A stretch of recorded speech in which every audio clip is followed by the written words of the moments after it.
အားလုံးပဲမင်္ဂလာပါတကယ်ကိုအဓိပ္ပာယ်ရှိပြီးပြည်စုံတဲ့ဓဝါတစ်ခုကိုတိဆောက်ဖို့ဆိုတာကျွန်တော်တို့အားလုံးသိကျင်နေကြတဲ့လျှို့ဝှက်ချက်တစ်ခုပါပဲ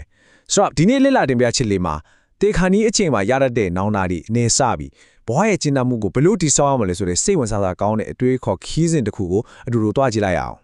ကဲဒီကြောင်းရတဲ့ကိုတိုင်းပြီးဝင်လာရအောင်တကယ်တော့ဘဝကိုအသက်ရှင်ရကျိုးနေစေတာကပါများလေဒါလူထားတိုင်းအတွက်အရေးကြီးဆုံးမိခွန်းတစ်ခုဖြစ်နေပါတယ်ဒီမိခွန်းရဲ့ဖြေကိုအသက်ဆန်းဖြစ်တဲ့ရှုထောင်ကနေရှာကြည့်ကြပါမယ်အဲ့ဒါကတော့ဘဝရဲ့နောက်ဆုံးအချိန်ကနေနောက်ပြန်ဆုတ်ပြီးဘဝကျင့်တတ်မှုကိုဘယ်လိုတည်ဆောက်မလဲဆိုတာကိုစမ်းစစ်လေ့လာကြည့်တာပဲဖြစ်ပါတယ်ဒီနေ့ကျွန်တော်တို့လေ့လာကြမယ့်အဓိကအပိုင်းတွေကတော့ပထမဆုံးဒေခါနီးလူတွေရဲ့နောင်တများ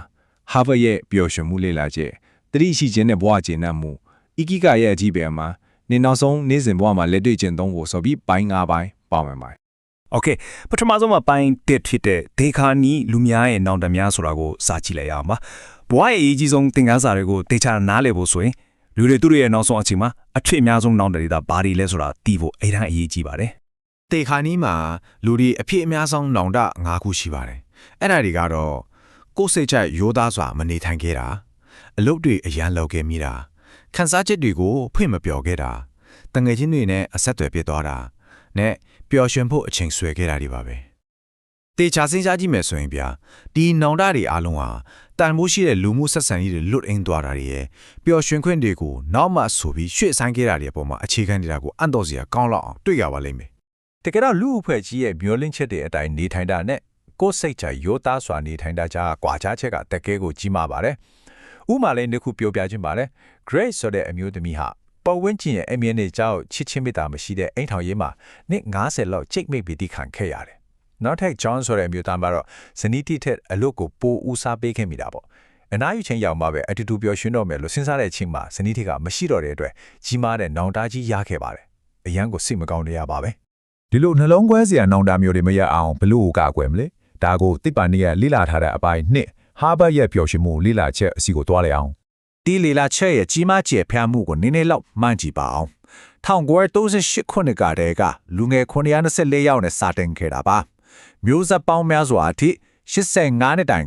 ်အချိန်ယူပြီးလေ့လာခဲ့တဲ့တမိုင်းတရှုံအကြာရှည်ဆုံးလူသားဘဝတုတည်တနာလေ့လာမှုကြီးဖြစ်ပါတယ်တကယ့်ကိုမယုံနိုင်စေရပါပဲ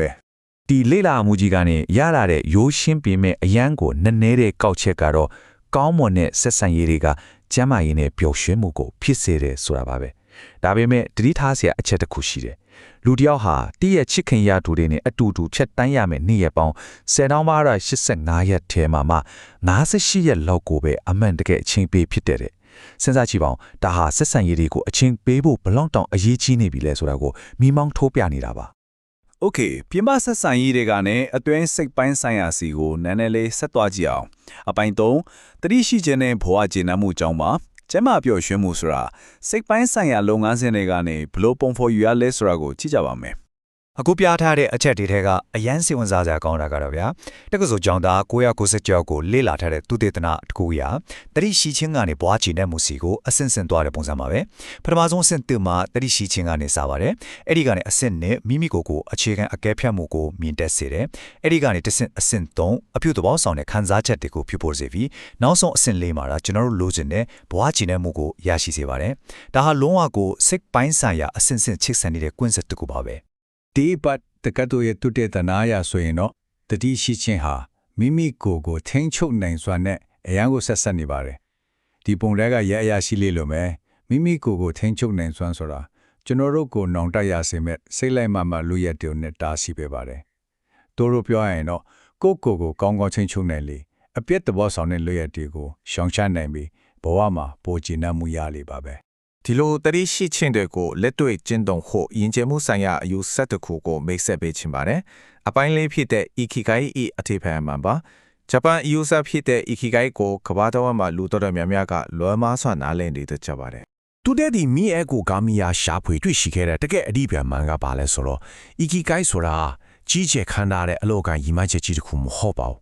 အတိအကျပြောရင် Ikigai ခန်းဆိုတဲ့ဘဝကိုအသက်ရှင်ရကြိုးနတ်တယ်လို့ခံစားရခြင်းပါမနေ့နိုးလာတဲ့အခါဟာအသက်ရှင်ရတာတကယ်ကိုကောင်းလိုက်တာလို့ခံစားရတဲ့စိတ်ပိုင်းဆိုင်ရာတုံ့ပြန်မှုတစ်ခုတတ်တာဖိတ်ပါတယ်ဆိုတော့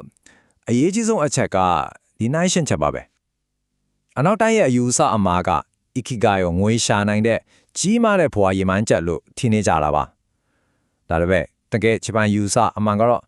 စိတ်ခတ်စုလို့ခေါ်တဲ့နေ့စဉ်ဘဝရဲ့တာမန်နေထိုင်မှုတွေနဲ့တင်းတည်တဲ့ပျော်ရွှင်မှုလေးတွေဖြစ်ပါတယ်ရှင်းရှင်းလေးပါပဲ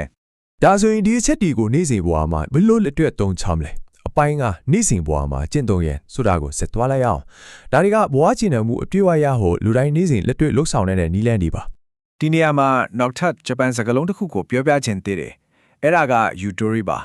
Yutori ဆိုတာစိတ်အေးချမှုရောင်ရဲမှုနဲ့ဖြည့်ဆည်းနေတဲ့အတွေ့အကြုံကနေလွတ်ခင်းနိုင်တဲ့စိတ်ပိုင်းဆိုင်ရာနေရာလွတ်တစ်ခုကိုခေါ်တာပါ